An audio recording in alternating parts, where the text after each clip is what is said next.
नमस्कार। आज हम आवर्त वर्गीकरण के बारे में जानकारी प्राप्त करेंगे।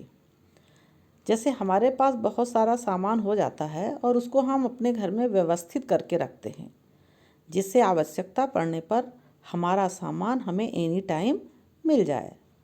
और जैसे प्राणी हमारे धरती पर जब बढ़ते गए तो उनको उनके गुण धर्मों के आधार पर उनका वर्गीकरण किया गया, ताकि उनके अध्ययन में, उनकी पहचान में हमको सरलता हो सके। उसी प्रकार वैज्ञानिकों ने तत्वों को उनके गुण धर्मों के आधार पर वर्गीकरण करने का प्रयास किया, ताकि अव्यवस्थित को व्यवस्थित किया जा सके।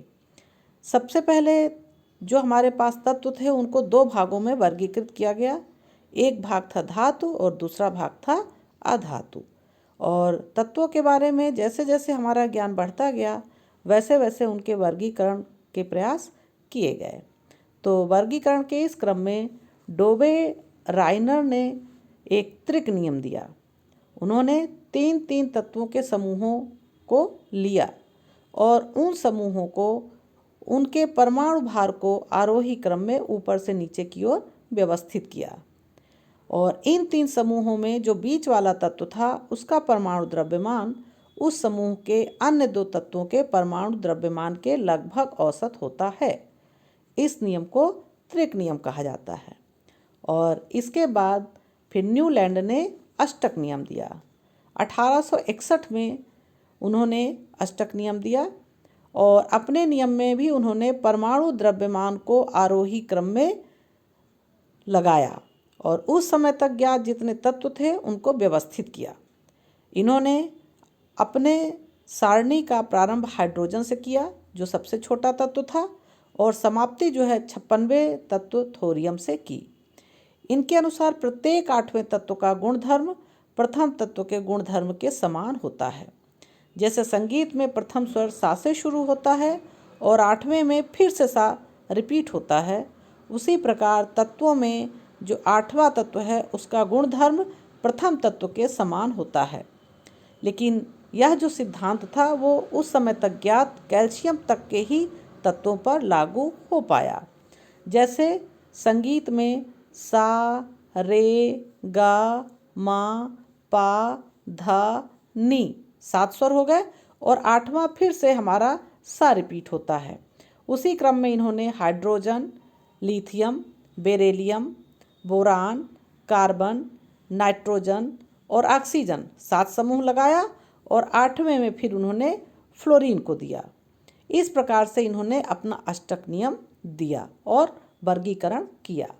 अब इसके बाद मेंडलीफ ने एक आवर्त सारणी बनाई और इस आवर्त सारणी में उन्होंने तत्वों के भौतिक एवं रासायनिक गुणों को उनके परमाणु द्रव्यमान के आधार पर वर्गीकरण किया। अर्थात तत्वों के भौतिक और रासायनिक गुण उनके परमाणु द्रव्यमान के आवर्ती फलन होते हैं।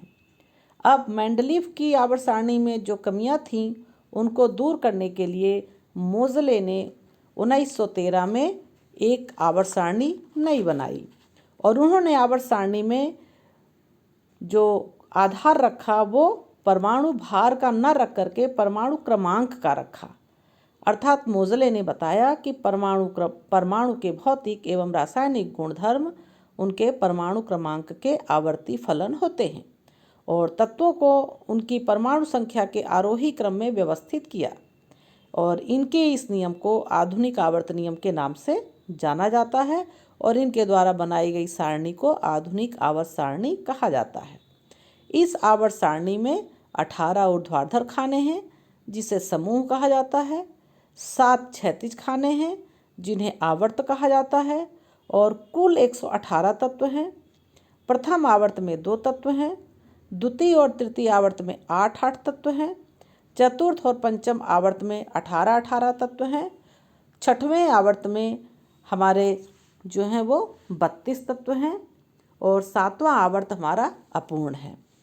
अभी हमने एक सामान्य जानकारी इसकी ली है। अगले वीडियो में हम आवर्त सारणी की विशेषताओं के बारे में पढ़ेंगे। धन्यवाद।